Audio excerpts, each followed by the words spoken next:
different light, and that's not a bad thing for what I like is the black and whites, because when I'm speeding, I can see them further away. You see, and then some people don't like them. Well, I like it because I can see it further away. The old white ones were hard for me to see when I'm... Well, especially when everything's white. Yeah. All the cars are white here. The reason that we want to go to visibility. High visibility. Look, my job is try to deter crime. I mean, once crime's occurred, we've already failed. So by having a highly visible police car, we hope that it has a deterrent effect on people committing crime, especially now with the economic downturn, where I think that crime's going up. It's going up, and typically when people that normally would not turn to crime, that want to feed their family, may turn to it, and so we have to be highly visible as a deterrent.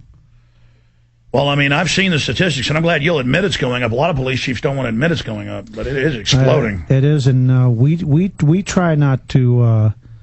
It is what it is. You try your best, and in tight economic times, we need to make sure that we as a police department that we're positioned to keep people safe, because that's our primary function. I think the primary function of government is to keep people safe. Well, I'll say one good thing that did happen with the Austin police. My parents were out of town. Somebody kind of kicked in the back door. The alarm went off.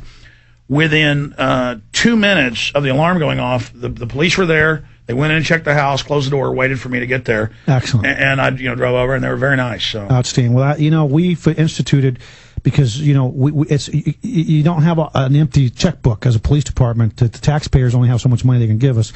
So we now have what's called Priority 1 hotshot calls, that when certain crimes are occurring, we actually respond with lights and sirens now, code 3, and that's had a really tremendously positive impact on our response times. Well, also it makes the thieves paranoid, because they hear You know what? What's so funny is that you might have critics out there, and you got it. You right away figured out why we're doing that. The comfort level of the crooks, because they hear those sirens, they don't know where they're going. And we've actually been going to a separate hotshot call. One instance where some guys were robbing. And it flushes another one out. Yes, and they hadn't even gotten the money from the restaurant yet. They heard our police sirens. They left, and then we weren't even going to that call. We were going to wow. Police Chief Art Acevedo, quite a trooper coming in to run the gauntlet. We'll be right back after this quick break. May I have everybody's attention, please? I've come with a message of information. 9/11 was an inside job. Do you like being a puppet, sir? Do you like being a puppet for the New World Order? How do the American people know that 9/11 was a stage, was engineered by you, David Rockefeller, the Trilateral Commission, the CFR? Will you please sit down and shut up? The day that we stop asking questions is the day that we have allowed the seeds of despotism to grow at our own door. 7 years after the attacks of September 11th, a global awakening has taken place. An inside job? How dare you? If you know that there's treason going on, you can be held accountable for treason yourself. All hell is breaking loose on 6th Avenue. And if the government has not told the truth, in 5 years we will be here on the 10th anniversary of 9/11. Truth Rising. Download the film at prisonplanet.tv right now, or get the DVD at INFOWARS.com. It's now time to take the revolution to the next level.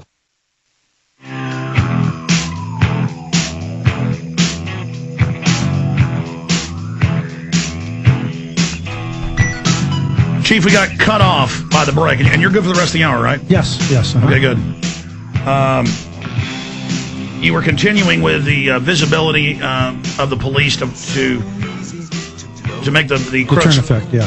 So tell us more about that. So anyway, by having that Code 3 response, it reduces our response times. It instills a sense of urgency in our police officers, and I think it diminishes the comfort level for the crooks. And so we had a guys, like I said, robbing a pizza place. Our guys are going to another Priority 1 call. They hear the sirens. They split. Don't even take any money. Don't hurt anybody. And so we were able to thwart a robbery just by changing our response protocol, which is a good thing. Well, I actually don't speed that much, but it actually has helped me a few times, seeing the black and white. But I've noticed what the police are doing, especially because you got to raise revenue because the economy's down, is that the police always wait at the bottom of highway hills. And so I've got to put my car always on cruise control now, which then becomes a problem when I got to remember to slow down.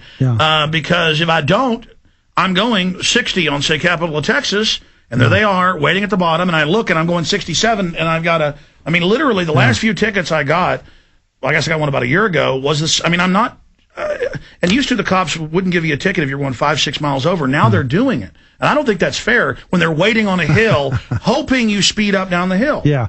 Well, actually, our highway enforcement team usually looks at crash data and when they decide where to prioritize their patrol.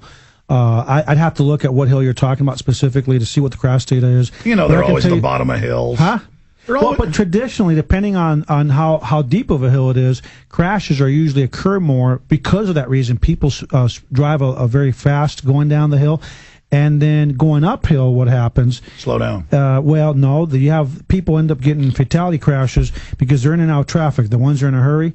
And what will happen is you have the big rigs, the big trucks that can't really go fast up the hill, and a car will change lanes, and here comes this guy, and all of a sudden we'll rear end and be decapitated by driving like maniacs. Well, since I had children, I haven't even had a fender bender, because once you have children, they're with you, and you really start thinking about driving better.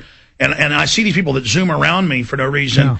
Even when I'm in the slow lane, and now I get mad at them. I'm like the old man who used to stand out there yelling at me in high school when I'd speed through the neighborhood, because now I'm that old man. Yeah, well, you see, and the problem is in our country that we lose every 2.5 years the equivalent of the number of troops that died in Vietnam over 10 years on our highways. 58,000. And 50% of those on a national level, nearly half, are drunk driving related, which is why I'm really aggressive when it comes to... Well, Chief, but I mean, if you want to stop the drunks, this is what I don't like. A lot of nights I work till midnight up here. Like I'm working on a film right now about Obama. I left at midnight. And that's when the cops are out looking for drunks, and they get on my tail, other people's tails, and I'm driving home. And why run checkpoints? Why take blood? You can see drunks every night driving home. I see drunks. They either drive real slow, or they drive fast, or they speed up and slow down, and they're drifting around. And I see drunks every night. I mean, how could the police not catch them? Well, no, we do catch them. The problem isn't catching them. The problem is the second part of that is we need to get the evidence to be able to hold them accountable for two reasons. One, we want to get the conviction, not because we want to punish these folks, but because we want, through that conviction comes requirements to go to some educational programs. But that sets the precedent when you're out there with injectors sucking blood on the side of the road. I mean, if this is not on the side of the road. If this is constitutional, why wasn't it done before?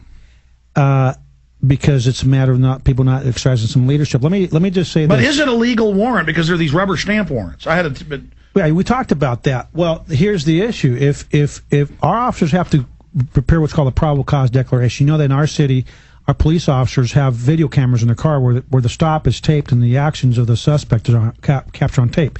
If our officers describe behavior and that probable cause declaration, and your attorney or you yourself as an intelligent person reviews the probable cause declaration and it does not match up with what they presented to the court, then you can file what's called a motion to suppress that evidence. The Supreme Court just ruled, as you know, last week, I have it here in the stack, that the motion to suppress isn't good anymore, and the police can even be wrong. It doesn't say by accident, on purpose, and still that case won't be thrown out. Yeah, I'm familiar with that. I read it in the paper the other day, but I think when there's a intentional malicious, there's a difference between a mistake and falsely preparing a probable cause declaration or knowingly provide. First of all, it's a crime.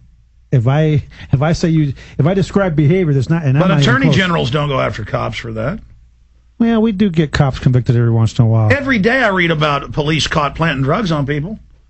Well, I can tell you, it hasn't happened since I've been here, and we catch somebody planting drugs. I think you know how I feel about accountability. We will hold our people accountable because the majority of my cops are excellent, hardworking professionals. I'm not just saying that because you're here. I've been all over the country, and I want to say about the nicest police in the country are Austin, but I'm not saying that's too nice. I'll never forget a year and a half ago, Perry violates the federal law, Logan Act. He goes to Bilderberg. He brags about it. I'm bullhorning him, and the Austin PD walks up and says, "We're going to arrest you if you don't leave." And I said, "I know Austin's lost a bunch of lawsuits. You better not." Well, I'll tell you the story when we get back. Okay. Because I had to sit there, and I didn't want to be in a confrontation with him. He was trying to violate my First Amendment. Look, I know we've had callers holding for an hour and a half, 2 hours. We're just not going to be able to take calls right now. We're all for Joe Rogan or Bob Chapman before him. I apologize.